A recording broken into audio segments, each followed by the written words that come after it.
Hi అండి. నమస్తే. Welcome to my channel Lakshmi Ramana recipes. ఈరోజు మనం ఒక మంచి రుచికరమైన రైస్ రెసిపీని ప్రిపేర్ చేసేసుకుందామండి. మామూలుగా మనం వెజిటబుల్స్తో పులావ్ చేస్తూ ఉంటాం. ఈసారి మీరు నేను చేసిన విధంగా మెంతాకు వేసేసుకొని ఇలా వెజిటబుల్ పులావ్ చేసి తిని చూడండి. చాలా టేస్టీగా ఉంటుందండి. చూడండి రైస్ అనేది ఎంత పర్ఫెక్ట్గా పొడి పొడిగా వచ్చిందో, అలాగే ఎంత కలర్ఫుల్గా ఉందో, టేస్ట్ కూడా చాలా బాగుంటుందండి. చాలా ఈజీగా మనం టేస్టీగా ప్రిపేర్ చేసేసుకోవచ్చు. లంచ్ బాక్స్లో కూడా చాలా బాగుంటుందండి. కాబట్టి ఈరోజు మనం ఈ మెంతాకుతో వెజిటబుల్ పులావ్ని ఎలా ప్రిపేర్ చేసుకోవాలో చూసేద్దామండి. ముందుగా స్టవ్ వెలిగించుకొని కుక్కర్ పెట్టేశానండి. ఇందులో 1 టేబుల్ స్పూన్ నెయ్యి వేశాను. అలాగే ఒక 2 టేబుల్ స్పూన్ల నూనె కూడా వేసేసుకొని ఫ్లేమ్ని మీడియంలో పెట్టేసుకోవాలండి. ఇంకా నెయ్యి నూనె వేడెక్కిన తర్వాత ఇందులో ముందుగా మనం ఒక 2 లవంగాలు, అలాగే 2 ఇలాచీలు, కొద్దిగా దాల్చిన చెక్క, 1 స్టారు, ఒక చిన్న బిర్యానీ ఆకు వేసేసుకొని వాటిని ఫ్రై చేసుకున్న తర్వాత ఇందులో ఒక పెద్ద ఉల్లిపాయని సన్నగా పొడవుగా కట్ చేసి వేసేసుకొని, అలాగే ఒక 3 పచ్చిమిరపకాయలను కూడా కట్ చేసి వేసుకొని, కొద్దిగా పుదీనా ఆకులు, అలాగే కొంచెం కరివేపాకు కూడా వేసేసుకొని ఇంకా మీడియం ఫ్లేమ్లో ఇలా కలుపుకుంటూ ఒక 2 నిమిషాలు ఈ ఉల్లిపాయ ముక్కల్ని ఫ్రై చేసేసుకోవాలి. మరీ ఓవర్గా ఏం ఫ్రై అవ్వాల్సిన అవసరం లేదండి.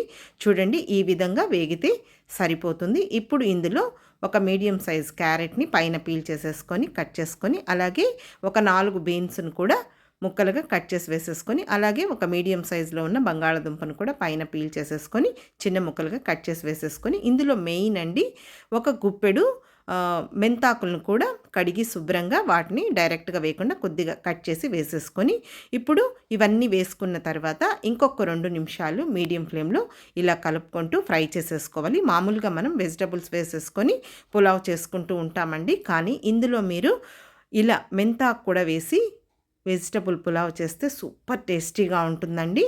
ఇప్పుడు వేగిన తర్వాత ఇందులో ఒక మీడియం సైజ్ టమాటోని చిన్న ముక్కలుగా కట్ చేసి వేసేసుకొని, అలాగే 1 టీ స్పూన్ అల్లం వెల్లుల్లి పేస్ట్ కూడా వేసేసుకొని, ఇప్పుడు ఇంకొక 2 నిమిషాలు ఈ పచ్చివాసన పోయే వరకు ఫ్రై చేసేసుకోవాలి. మనం మెంతాకు వేసిన తర్వాత కూడా కొద్దిగా ఫ్రై చేసుకోవాలండి. ఎందుకంటే మెంతాకు లైట్గా చేదు ఉంటుంది కాబట్టి.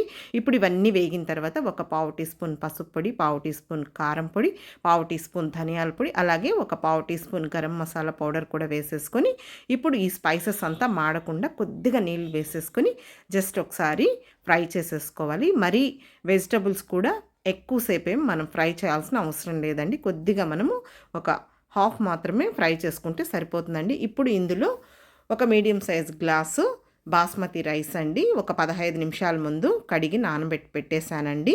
ఇక్కడ నేనైతే ఈరోజు ఈ రైస్ని బాస్మతి రైస్తో చేస్తున్నాను. మీకు ఇష్టం లేకపోతే మామూలు నార్మల్ రైస్తో కూడా చేసేసుకోవచ్చండి.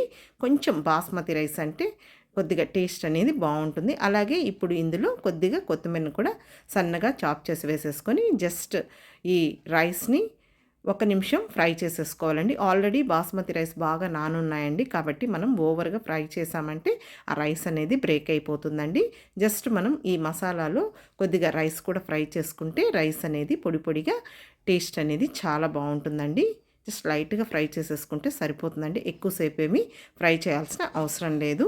ఇప్పుడు ఇందులో మనం నీళ్లు వేసేసుకుందాము. ఇక్కడైతే నేను బాస్మతి రైస్ని కడిగి పెట్టాను కదా అండి, ఆ వాటరే యూస్ చేస్తున్నానండి. ఎందుకంటే బాస్మతి రైస్కి కొంచెం ఆ స్మెల్ అనేది బాగుంటుందండి. అందుకని ఆ వాటరే వేస్తున్నాను అనమాట. ఇక్కడ నేను 1 గ్లాస్ బాస్మతి రైస్కి 1.25 గ్లాసు నీళ్లు వేసానండి.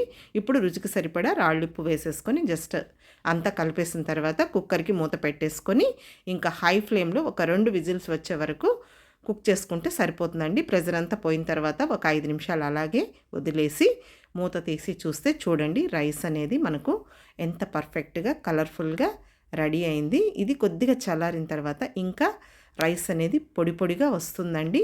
మరి మనం కుక్కర్లో చేసాం కాబట్టి ఎక్కువ వాటర్ వేసామంటే మరి మెత్తగా ముద్దగా అయిపోతుందండి.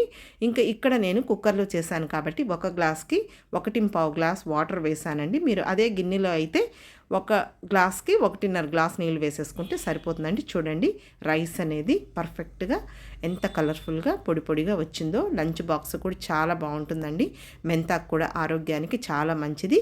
కానీ మనం మెంతాకు వేసి చేసాం కాబట్టి మంచి ఫ్లేవర్తో రైస్ అనేది చాలా టేస్టీగా ఉంటుందండి. ఇలాగే డైరెక్ట్గా తినచ్చు, లేదు పెరుగు చట్నీతో తినచ్చు, లేదు ఏదైనా వెజ్ కర్రీస్తో తినచ్చు. తప్పకుండా ట్రై చేయండి.